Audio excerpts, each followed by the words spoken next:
Trials and Tribulations, where we break down the latest FDA revelations. DAPs, that's the talk of the day. Diversity action plans paving the way. Diversity and trials, that's what we preach. Inclusivity for all, it's within our reach.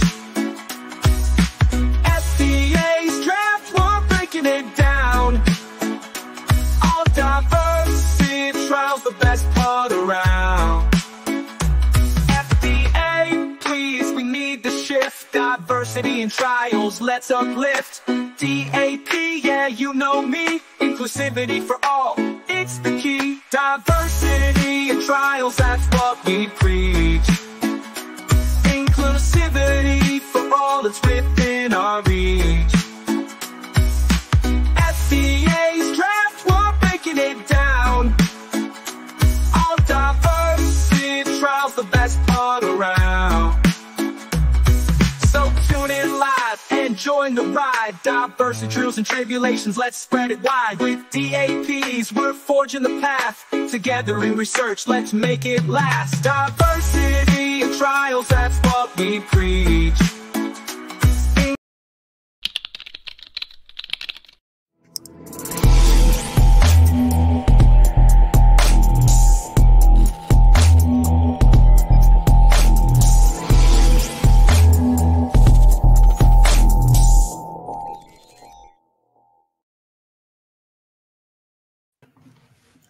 Welcome, everyone. Good morning. Did I miss the memo? I didn't know we were supposed to wear DiversiTrials swag.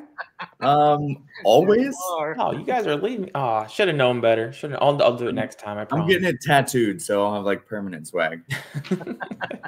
That would do it. All right. Welcome to DiversiTrials and Tribulations, everyone. If you're watching now or later, one way or the other, diversity will be very important for you in this industry very soon. We've got a lot to cover here. Hi, Mitch. Hi, Hadi. This is the second round, so we kind of know the ground rules. This is a community event, meaning everyone in the community is invited. If you look at the comments, Mitch posted an Adobe link for the Adobe section that is completely interactive. You want to be a part of it? Go onto that Adobe link, add some comments, add what you think. And keep in mind, everything that we're collecting here, everything we're doing is going to turn into an official FDA response letter. So, yep, absolutely. I want to start. Yeah, just real quick, Mitch. Touching on the first section we did last week. So sections 1 and 2, the intro and background. I wasn't initially expecting a whole lot of engagement, and I don't think we didn't end up getting a whole lot of engagement through the PDF format. We're going to keep it going strong. I truly think even probably this week we might not have too much. The intro and background would have been a great place for more involvement, realistically. The more we got involved, the more we reviewed. Kelvin was all over the place with comments, and that was absolutely fantastic. I think we could have had a lot more. But once we get to like section 5 and 6 and 7, those are going to be pretty bulky in the comment section. But would love to have everyone engage. And I don't know exactly where you were going, but we are going to do a recap. We promised SWOT analyses and kind of little summaries of the previous reviews. So I think we're going to touch on that today too. Yeah, we'll jump on that. And yeah, kind of what Mitch was saying there was everyone we're talking to were like, meh, intro, background, skip, not worth my time. Okay. But I would encourage you to take a look at it because, one, there's a reason why it's there. And two, I think it's a lot more important than we all kind of put weight on it. So I agree. As a community event, I did want to bring forth another comment. These comments are great, everyone. So we're just going to go here. Same thing, regulations.gov. This is the docket number for the FDA guidance. We're in the comments.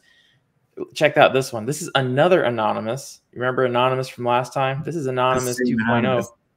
But check this out. Now, this is skipping a little ahead. So if you want to look at the guidance, check out line number 638. I thought this one was really, really interesting. So this comment was posted July 21st, 2024.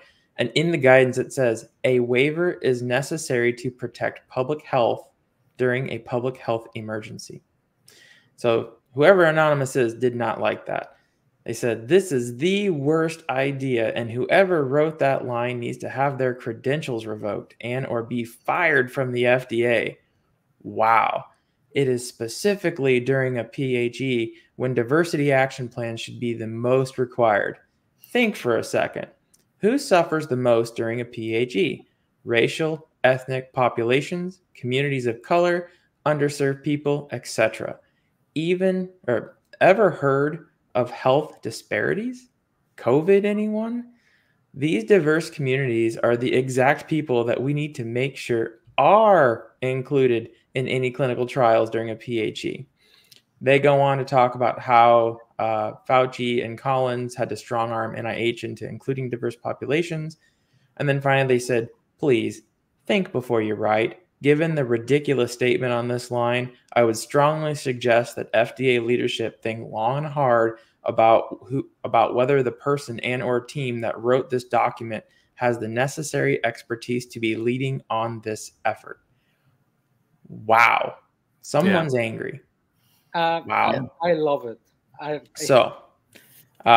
thought about bringing this up during this section, but I wanted to plant the seed, one, to show there are a ton of heated comments on this docket. There's over 115 comments now, and there's so many of them just like this on both sides. One is saying, DAPs, this is worthless, so you're more than the government. And the other is saying, what the heck are you thinking? And this DAP, you're still not protecting the same people that we're here to serve. So. Right. Yeah. I mean, the only part I don't know that I totally agree with is that it should be most required. I think my position is that they should just be required across the board. I don't know that there's one specific relevance, but yeah, when it comes to public health emergencies, they're absolutely right. Yeah. Absolutely. So maybe this is worth strategically putting in the response letter. Maybe put in a little more of a situation there, but yeah, check these things out. They're very interesting, and there's a lot of very opinionated people on this topic on both sides. So next on the docket, I want to present, as promised, the SWOT analysis for last week. So we're gonna start with this. That's not the SWOT analysis. Excuse me, everyone. Mitch, why don't you keep talking and give me just a chance to find this? Yeah, no, you were close to it. I've got it too, and can also present. Got it. I got it. There we go. All right. So here's the SWOT analysis. Mitch, you were so kind enough to put this together. Are you willing to just give a brief SWOT analysis about what we talked about over the last week with our community? Yeah. So again, we didn't have too much feedback, so these things can get pretty lengthy, and ultimately, I think, be multiple pages depending on the feedback. After section 1 and 2, we ended up being able to kind of squeeze everything onto just one page, strategically shuffling some things around, because I think there's a lot of opportunity, but I ended up carrying opportunity over into maybe some weaknesses that we saw, because I think those are almost similar, right? But yeah, we'll start with the strengths we went through. I don't want to read everything, but when we were discussing, one of the strengths certainly was in the clarification of the significance of the words should, must, shall, and required, and what value those words bring, and the relevance of those words in the articles that the agency presents, right? The other big one for strengths to me, initially that was all I had, was just like, they use the words should, must, shall, and required.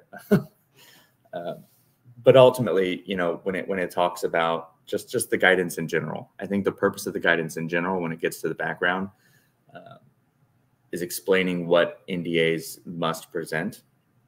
And that is absolutely fantastic. I think they did an excellent job when they're talking about the effectiveness and safety data, and really how they're breaking it down. Now, I do think there could be improvements when it comes to how they're presenting, race and ethnicity data in there. But the fact that they're listing it all out and what those expectations kind of look like was fantastic.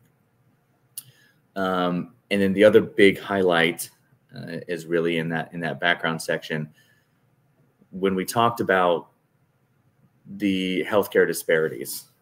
Really almost to that comment that we already reviewed, healthcare disparities.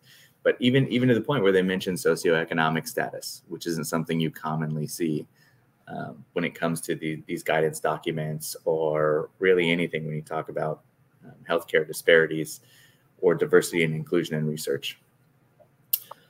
So those were the strong points. Jumping over to the weaknesses in the intro, highlighting key changes. That was something that Kelvin actually brought to the attention of everyone, and I think it's a fantastic point. If you're not highlighting any of the key changes, I think you're almost doing yourself a disservice. So it would be beneficial to be in there. But I think we could also make an argument on the other sense, like, well, I don't want you to just read key changes. So is it worth it to put key changes in there if you really should be digesting the document as a whole? So you could argue either sides of the token, but definitely a weakness there. Being beneficial to expand on what the specifics are to be reported in those annual submissions to Congress and like what's going to be published on the FDA's website. I think that would be beneficial because ultimately I think that's what people are going to be looking for. Like, yes, they have some draft guidance to follow, but there's also a lot of significance in what's going to be published and what those expectations are, because I do think that there are a lot of players and sponsors in the industry that would like to be able to make sure they're meeting those expectations and they understand what is going to be published so that they know that they can meet those goals. Just giving them more tools to make sure they're meeting the goals. Another big weakness that we noticed and talked about was that the MENA population was not included in the footnotes. And we didn't have the footnotes pasted in there last time for comments. They are in for section 3 and 4 today. But yeah, per Directive 15, MENA population to be included. 2030 census, it's kind of silly to not take the action at this point to make sure we're including them. You're just asking for more changes down the road, which seems unnecessary. So be a little bit more proactive. Yeah. And then lines 44 to 47, it mentions that guidance is not intended to address all issues related to clinical development, the design of clinical studies, clinical study endpoints, and data necessary to support marketing submission. That's where it's like, okay, this is basically a redundancy or contradiction. So I do want to highlight that one because that's going to come back with a vengeance on this section. For any of you who read the last sentence of this section, remember that one right there. Right. And we talked about that because there were a couple points where we were going through, and they do a fantastic job initially in the intro and background where they're highlighting the importance of DAPs and what the expectations and goals of having a DAP are. But in the same token, they're like, well, it's not intended to address or support like the design of clinical studies, which it absolutely should be, and ultimately is going to be. If you have a quality DAP, that should be affecting how you're designing your study and the data that you're collecting to support your post-market submission. That's also why we have, post-marketing commitments after approval to continue to collect diverse and representative data. So that always struck me as a little odd when we hit those points. And it wasn't just line 44 to 47; it was kind of throughout the language. But I digress.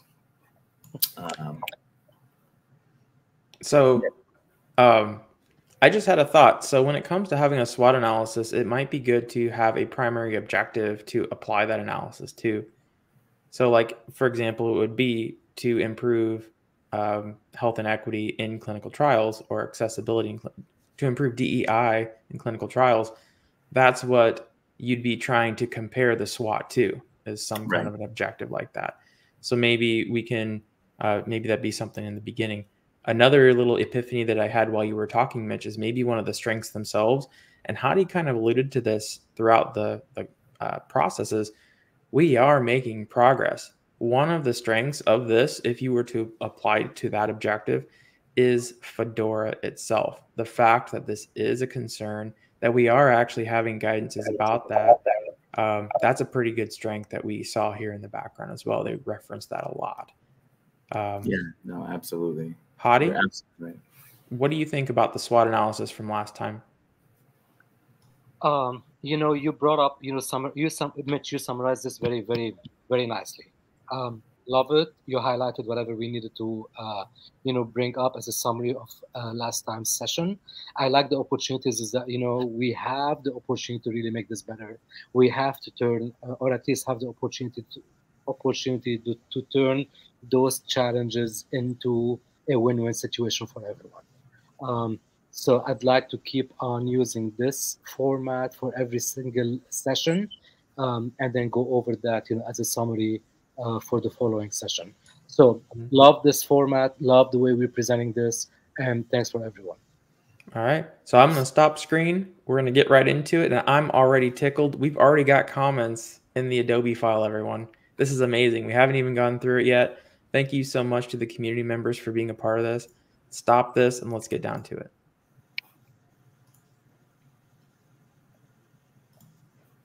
This must be it right here. All right, so welcome, everyone. Here we go. We've got sections 3, which is clinical studies requiring diversity action plans, which I've got so many comments. I can't wait to talk about this. And then Mitch kept the footnotes. We got section 4. And so it looks really short. Don't let it deceive you. We've only got a couple pages to talk about here, but it is so jam-packed. And I've got all kinds of comments. So let's just start out. Since this is a community event, let's start by looking at one of our comments. Mitch, would you read that comment for me? Yeah, so this comment from Diane Bryson is actually in reference to sections 1 and 2. It talks about line 58 or 53 to 58. It says lines 53 to 58 let companies off the hook for doing DAPs for almost 2 years from now. Couldn't agree more. That's a great point. Section 3602 of Fedora, the requirements for diversity action plans apply to clinical studies for which enrollment commences after 180 days from the publication of the final guidance. Because sponsors engage in study planning and implementing study activities prior to when enrollment commences, FDA does not expect a diversity action plan to be submitted for clinical studies where the following circumstances are present. Clinical studies of drugs with protocols submitted within 180 days following the publication of the final guidance, where enrollment is scheduled to begin 180 days after publication of the final guidance. That's a good. Now, did the grandfathering make it to the SWOT analysis? It did not, but we can absolutely, thank you. Add it in there. We talked about that a lot. We did. They didn't make it to the SWOT analysis. So see, our community is already improving the response. Most definitely. Thank you so much for bringing that to our attention. So we talked about that a lot. So we really won't see any enforcement or recommendations until probably 2026. No, we won't. As far as NDA applications go, and even consequences, and I think that's something that we were talking about. So, yeah. Section 3, Section 4. Section 3, now, Mitch, admittedly, I know it was super short. It only took like 6 minutes to listen to with the video that you posted on YouTube, but it took like 7 listenings to really try to understand what the heck was going on. First impression, Section 3 was, well, this is why we're doing it. This is why you need to do diversity action plans, but then sometimes you don't. But then sometimes you do for devices, but then you don't. But then again, we really recommend that you do. So it felt really wishy-washy, and that was so confusing to me. It took many, many times. What were your initial impressions for Section 3? Yeah, I mean, I like where it highlights and is really clear at the end of 160s. 160, let me scroll. 168 starts where it talks about the FDA expects sponsors to develop a DAP for a study that is intended to serve as the primary basis for the FDA's evaluation of safety and effectiveness and benefit risk determination. So it's nice that it is very direct right there. right? They have that expectation of sponsors to have a plan. Well, and going, so, and we'll hit this very last line first. We'll go the last line first, but it says, you remember from our initial call when it comes to design, it says FDA strongly recommends that sponsor develop and implement a comprehensive diversity strategy across the entire clinical development program, including in early studies. Where was that in the introduction? That would have been nice. So I think that's kind of what Hadi was touching at last time, but they put it at the end of this one, ironically, when a DAP is required.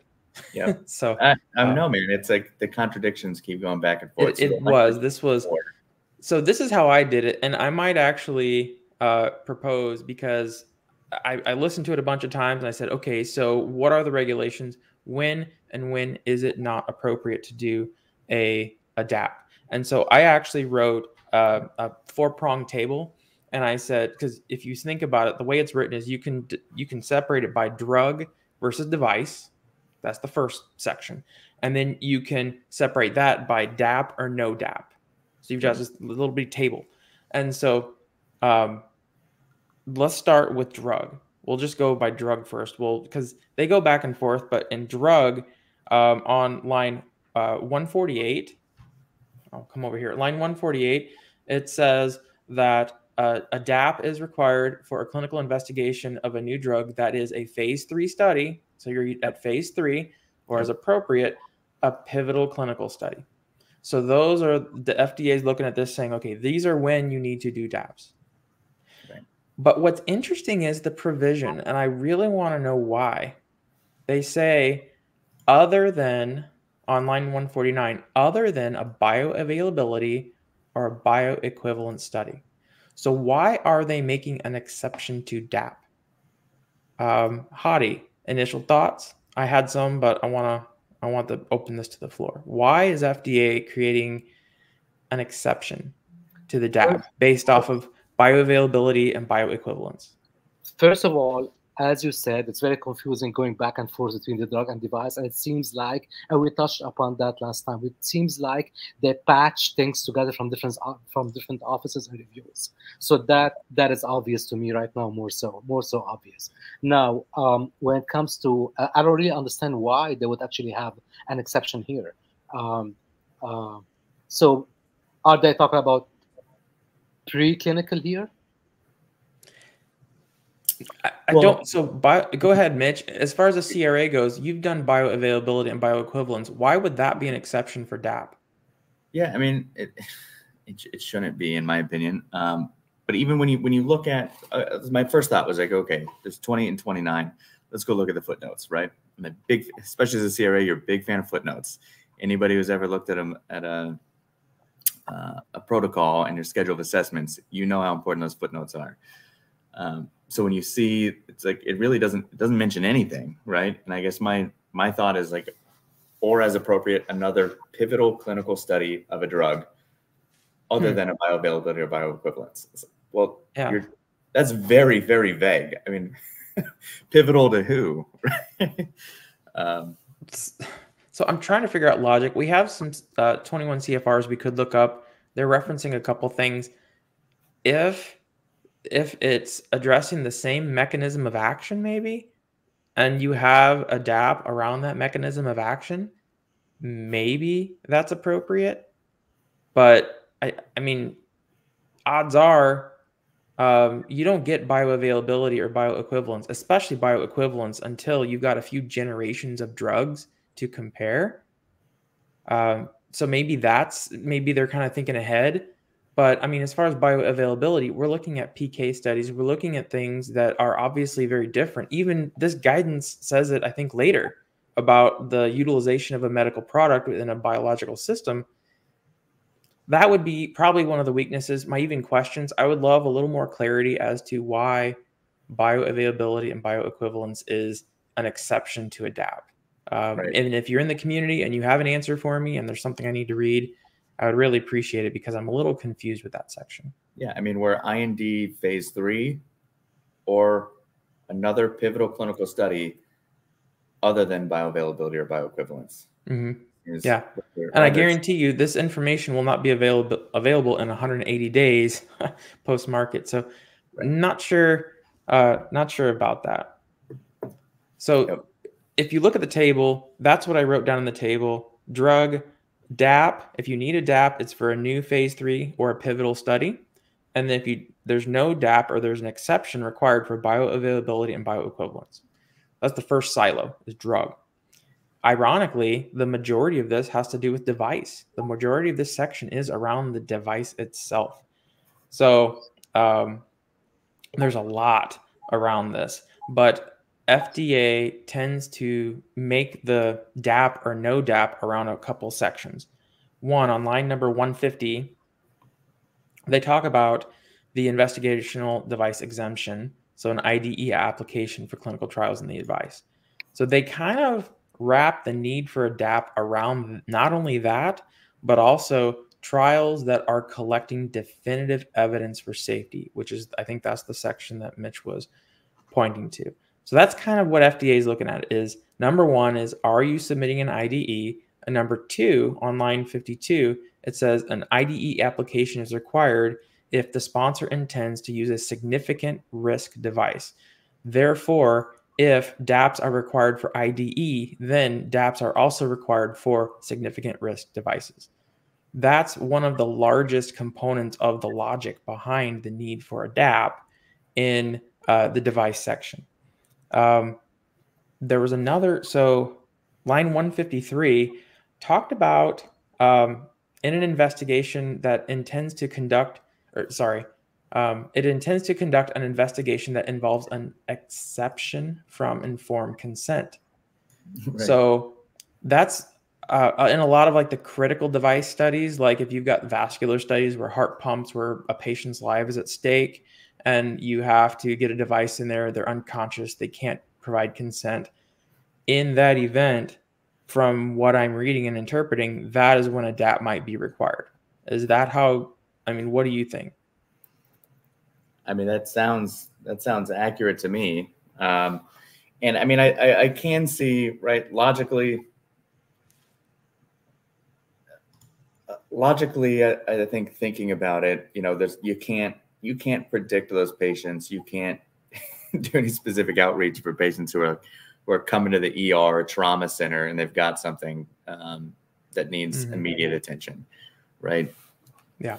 So it's pretty tough. I mean, I think it'd be great to do the best you can, but realistically, I think it would be hard to develop a diversity action plan because you have zero degree of almost selectivity with those patients. And even, do you even know the demographics of patients who are likely to be qualified for a critical event like that? Right. I mean, that's a great point as well. Especially, so I'm not sure how would you create a DAP around that? Yeah. I mean, because now you're looking at maybe heart failure, chances of a heart attack that may be at higher risk for certain demographics. Therefore, you might have to have a certain patient population in there. Yeah, whatever it might be. But it does seem like they are building this around the IDE application, significant risk devices, and informed consents. Sure. And also it was line number 170. Line number 170, I think that was the one that was talking about how,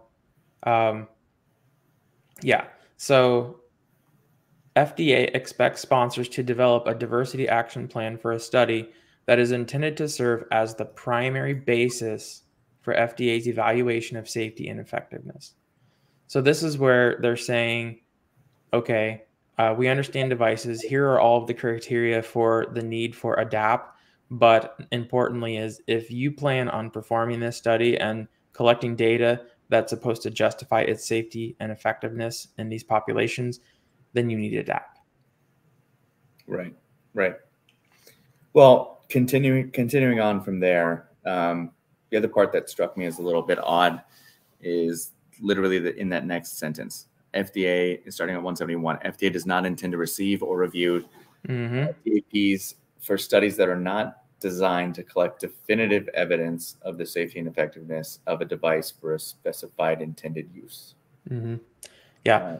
So especially in devices, and I think they said it somewhere, there's a lot of early exploratory studies, or they're not even going for safety and tolerability. Maybe they're trying to figure some other things out. So FDA is like, yeah, we're not going to, don't flood our doors with these because we have to focus on the other DApps. So I kind of understand that. Now going on to the last section, and I realize we're at 30 minutes, so I do want to get into the other one. I don't think the other one's going to take as long. Well, I mean, I guess I just caution, I think almost majority of people here work more with like biologics. Devices is its own little beast in the industry. You either work devices or you don't. You generally don't tend to do both. But what we see with devices and tech in general, especially when it comes to disparities or inequities, is, I mean, you look at almost like a pulse oximeter, right? There's so many examples where devices fail significantly based off of the test population. And I just want to make sure that this guidance isn't subverting any of those efforts of the DAPs just, you know, for the purpose of devices, right? Because there might be just, I mean, there's at least just as equal significance in devices. I mean, whether that's an interesting point, Mitch, because actually inventional. They pretty much just have a blanket for drugs. Here it is, boom. But then in devices, they spell it all out, all of these things. So they're very specific in devices, but don't let that fool you. So it's the device no DAP section. There's a couple of them here, and we won't spend too much time on them. Line number 164, and it's kind of intuitive given the significant risk devices that are required. If it is a non-significant risk device and in compliance of 21 CFR 812.2, a DAP may not be required for that. Line 165, if the study is conducted completely outside of the US in such a way that the IDE application is not needed. So now, again, they're associating the DAP to IDEs and significant risk. Finally, those exploratory studies on line 167. As the line that you pointed out, Mitch, if it's not collecting definitive data on safety and tolerability, we don't want to see it. A DAP is not required.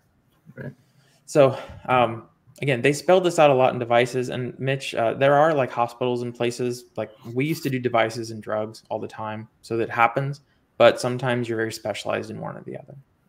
Hadi, you've been quiet. What do you think about the rules on whether or not you need a DAP? Very confusing, to say the least. And you know, this is my number 7 or 8 time that I'm actually trying to read this, and every time I come up with that, a different explanation. And that's my issue right now. It's like I need this to read more smoothly. It jumps back and forth, and it's very cramped. And as you said, if they actually present this in sections or in tables, that would probably be smoother, or it will read better for the reader. It will, you know, makes more sense for the reader. As is, it's. I mean, I know most people are, you know, come from the industry and they understand most of it, but it's still too much to make sense out of it. That's why I've been a little, you know, on the quiet side, because, like, you know, now that I'm reading it, you know, for the, you know, again, number 6 times, I'm interpreting things differently. It's like, so it takes a long time to digest this. I mean, that's a really great point, you know, and I'm glad Fox brought that up too and took the time to kind of develop his little table or his flow chart, because even in a clinical study protocol, right, you know, they don't have to necessarily be that complex, but you're defining like, okay, day -14 to day 0, or your like randomization visit, and then what those look like. And it has a flow chart, you know, or the majority of them really end up developing those. But you see this flow chart of what the expectations are. Like, if this happens, then we go here. Or if this is what your IND is going to look like, then this is where your study goes. And this is what's required. And this is what isn't required. So absolutely, that's going to be a recommendation, is developing a tool like that. Right, right, and it tends to be very legal if you're like really looking at each and every single term. It's like, how do we interpret this legally? I mean, I know this is not enforceable or legal at this point. It's only recommendations, but again, there are so many words inserted that can actually mean different things. Mm-hmm. Yeah. Now, Mitch, I know this might be some wordsmithing, but I almost said that earlier. This section at the bottom here, I feel like this section would have been far more impactful if it was actually in the beginning of this section. Or yeah, even that's pretty somewhere fair. else. To that point too, is like they strongly recommend sponsors develop and implement a comprehensive diversity strategy, and across the entire clinical development program, including early studies. Absolutely. So that to me is the difference between what I would call, okay, you have a diversity action plan, which is specific to a study.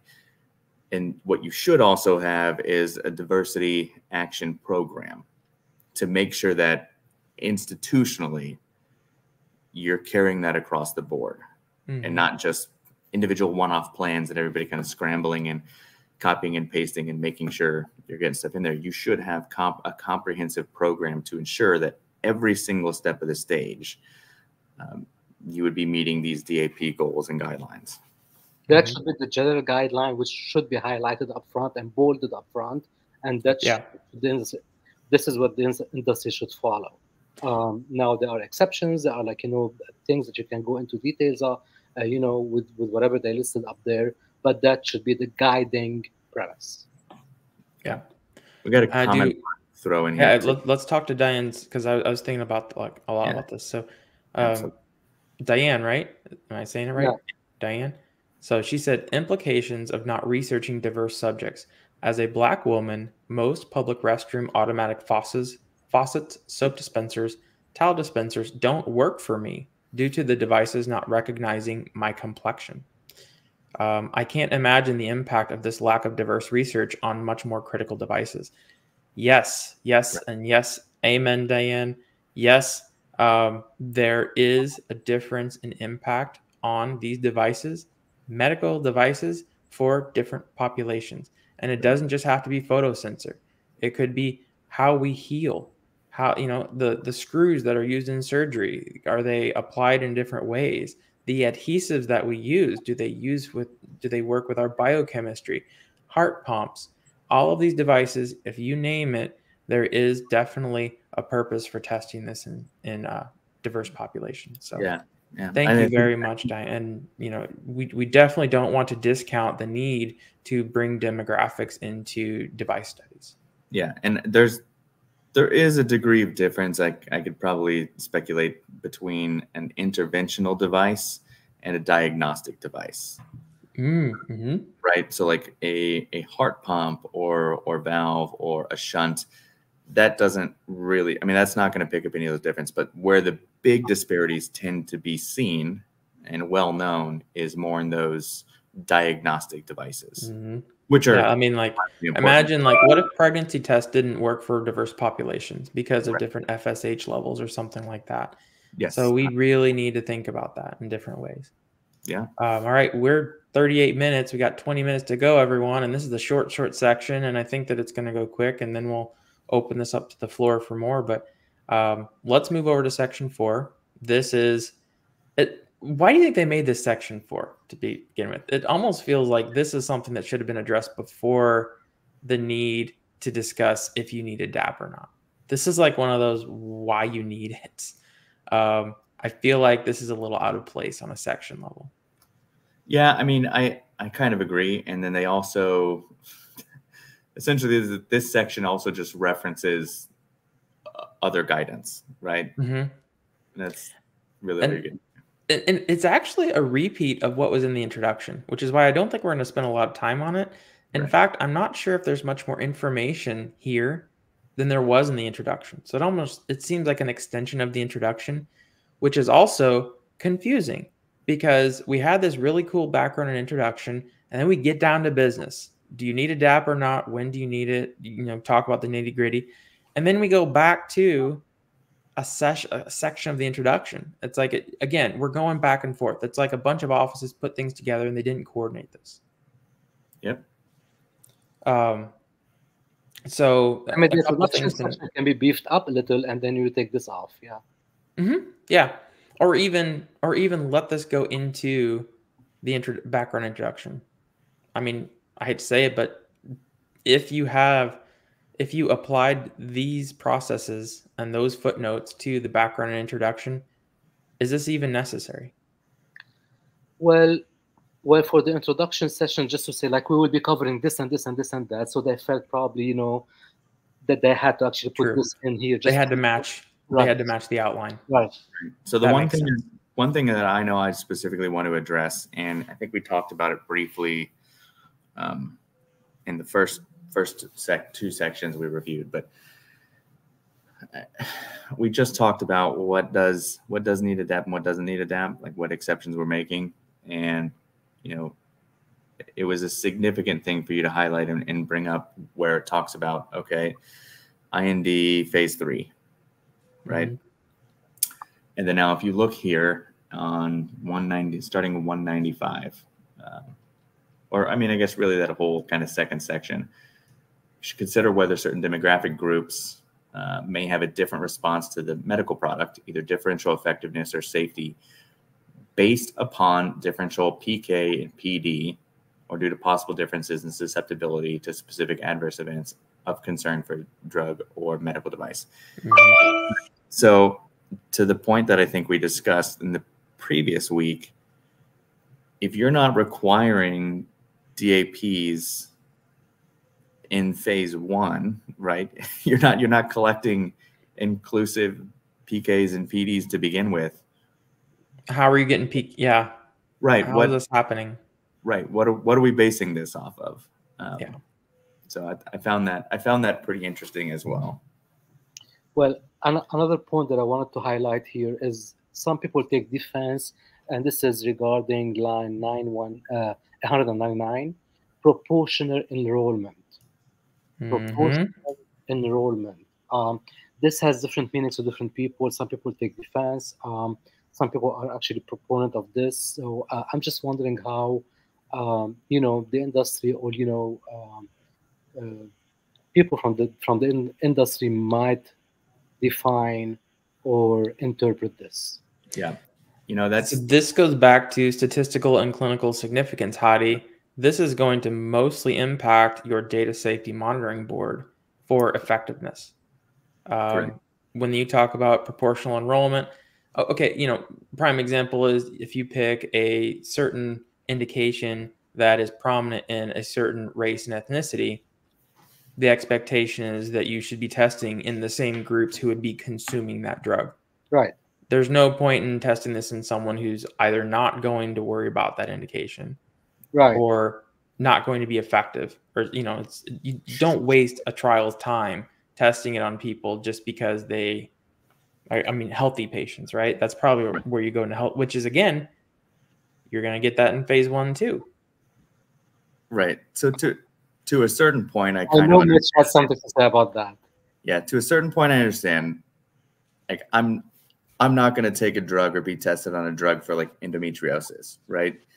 So there's some logic behind that. However, when you're talking about the safety, it shouldn't necessarily directly relate to the proportion of the population.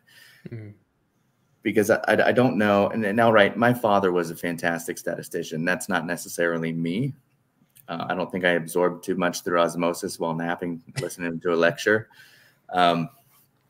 But it's pretty interesting how you can say, okay, well, there's 70% of this specific demographic that has this disease prevalence, when also maybe we're not even doing the greatest diagnostic work to even know that those stats are accurate to begin with. And we're misdiagnosing or just missing those diagnoses altogether. And we're saying, okay, well, 70% of this demographic has this disease prevalence. So we need to collect more safety data on that population than another group of people who also has that disease. to me, that's asinine. I don't understand how that makes sense, because you should have essentially a standard volume of data that seems to meet a degree of significance to ensure that it's safe and effective, right? Across all. It's not right across the board. It's not like, oh, there's only 2 Asian females that we've identified with this disease that have ever been diagnosed with this rare disorder. Fantastic. Right. I mean, maybe it's a little tougher when we talk about rare disease, but I think everyone gets my point, right? So if you have such a small subset of population or percentage of population where it only is 1%, you're not going to collect less data and say that's equivalent for safety evaluation. And you need to get more safety evaluation on a greater number of people. There should be some degree of standard where we collect a significant amount of data to represent and ensure that each ethnic and racial group this drug is going to be safe, effective, and we have accurate doses. Do you see a future where they have like a Delta trial where they'll try to identify any clinical significance in the difference between metabolism of a drug or activity of a drug across demographics? For example, you take a drug and you have a population of all these different demographic patients, and then you look for either through ANOVA analysis or statistical analysis, any kind of significant difference between how they respond to the drug? Do you see like a Delta trial coming in? Yeah, absolutely. I mean, that's essentially like phase 4 as well. But I mean, that would be best picked up in phase 1 trials. I mean, that's at least a good starting point to know how then maybe you should structure the rest of your program for this drug. But we see that in phase 4. We talk about the MENA population quite a bit, and with a lot of the outreach and conversations we've done with, professionals and healthcare professionals in the MENA region, essentially they just do that on their own. It's like, we don't know that this works for our people, so we're gonna start on like a lower dose and self-evaluate the tolerability of this drug in our patients. Yeah, but that's not a comparative analysis, because they're not like, we have all these groups. They're doing their own PK study. Yeah, essentially. Okay. They're what do you think, Hadi? They're not even reported. I mean, it's just like, it happens on an individual basis or with their healthcare professionals. So, but that's a different scenario. So that's a good idea. We should get them to publish it, offer a journal for that. Yeah, definitely. But yeah, going back to the proportional, enrollment, I think there's a lot of discussion that can go around this. Yeah. So I just had a few notes. 189. This is your grocery list. We saw this in the introduction: race, ethnicity, sex, and age group demographics. And this is an interesting one. Hadi, this actually matches your proportional enrollment, the term clinically relevant population. That's a very interesting term, and I'm glad that they used it, because that kind of promotes what we're talking about. So we've got the grocery list, but then they have subcategories of the grocery list, and this is where we get into demographic groups. Older patients, pediatric patients, females, a particular race or ethnic group, or combination thereof. That's the key. Yeah. So, but combination thereof. But what really gets me is they did not use the term underserved in this paragraph, but they did it into the introduction. Yeah, accurate. I think the important takeaway that I have, that maybe not everybody else might pick up on, is more like that combination thereof. But it's interesting. Is like when you talk about demographic groups as a whole, it's really when we have like that intentional focus on diversity and inclusion to create that healthcare equity, or we're creating research equity first. Old and young, right? You have a pediatric patient and a geriatric patient. I get that they have their own demographics for those, but we need to make sure that with a geriatric population evaluation and a pediatric population evaluation, that we have well-defined and equivalent to, the adult population studies that we're running, DAPs. Because you don't have a DAP for, say adults 18 to 65. And then it's like, oh, well, if you're over that, then you're geriatric. And if you're younger than that, you're pediatric. And we don't need a DAP for you because you're a kid. Yeah. And do you remember that first conversation in section 1? This is what concerns me the most about this paragraph, the very beginning. Which word did they use? Yeah. Sponsors should consider whether the demographic groups. Should, which means this is not a requirement. So now it's confusing. So is this going to turn into a must? Or is this just a recommendation that nobody's going to look at? Again, like we talked about with, okay, now we're talking about they should consider whether there's a difference in response to the medical product, but we're also not even requiring these until phase 3.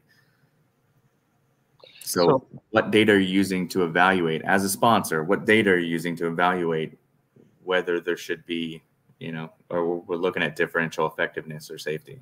Mm-hmm. Right. What were you going to say, Hadi? So maybe switching gears here a little bit from the, my mind works from the epidemiology standpoint because I'm an epidemiologist by training, and I do understand that we're all genetically different, given that we come from different ethnic backgrounds. But again, what about social determinants of health and risk factors? Yep. I mean, the word has become like a little more global, and has shrunk in some ways, that people are exposed to so many other things right now other than just cultural and ethnic backgrounds, related characteristics. So I'm thinking, I don't know if this is like a giant I don't know, step in trying to figure out how we can incorporate social determinants of health into this. I'm just throwing this out because I'm just trying to think about what makes sense in this context. So I think that's what really got me here. And okay, normally, do you know how introduction background kind of introduces, nice word, and you give a background, and then as you get into the sections, you get into more and more detail? I feel like section 4 is less detailed than the introduction background. Like, there are things, I mean, everything that we read here is in the introduction background, but then the introduction background has even more. They use the term underserved. They use socioeconomic status. They do all of these things. So you can tell whoever wrote the introduction background did a great job, but whoever wrote this didn't read the introduction background, because this does not give the credit that it's deserved. Maybe it's a lot like the informed consents. The longer they are, the less people start reading. Maybe the less they start writing too. I don't know. I guess so. So the last, and here's the funny thing, right? Is super duper short section, right? Super duper short section. But guess what they say at the very end? Yeah. Sponsors developing DAPs should. So again, it's not a requirement. I get it. You're not getting homework, sponsors. They should refer to other FDA guidance documents for additional recommendations. So now look at this big, long laundry list of all of the information that they could have included, even in summary, in this section. Right. So it's like you get a little Reader's Digest version that's not as good as the intro background. And then they said, here's all the other stuff you can read. Well, kind of slapped together. I also found it, somewhat interesting in this, because this section is intentionally titled addressing race, ethnicity, sex, and age group and diversity action plans.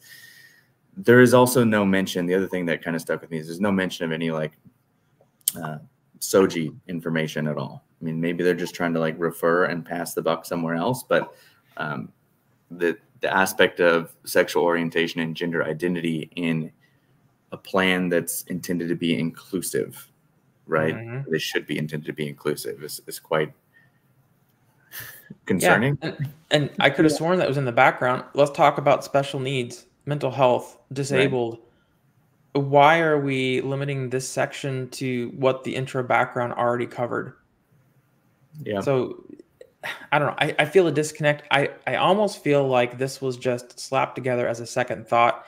It's out of place as far as content goes. It's not as detailed as the intro background. And frankly, the flow of the read of the document would have been much better had section 4 either been absorbed into the intro background or rearranged so that this is actually section 3. Yeah. And then we start getting down to details. In the intro and background, like they talked about socioeconomic status, et cetera. Like you said, it was really much more detailed. And when we kicked it off, and I think you asked me what I thought about this section, is it pretty much just it's a referencing other sections or other articles, essentially. That's all it is this section seems to just be designed to be like, oh, look at these other things that we did. And it's just to specifically focus on these few aspects. Let's check a box. Right. And then you don't holistically. Right. Yeah. And the video that you made where they read this only lasted like 1:30. Oh yeah. It's great. It was super short, which is why we were able to fit it into this section. All right. Well, we have 5 minutes left. Mitch, do you see any comments on your end? I don't see any other comments on my end. I don't have any additional comments coming through yet. No. Okay. So we're going to wrap this up. Just a reminder, we're going to keep this link open until Saturday at midnight. Is that okay, Mitch?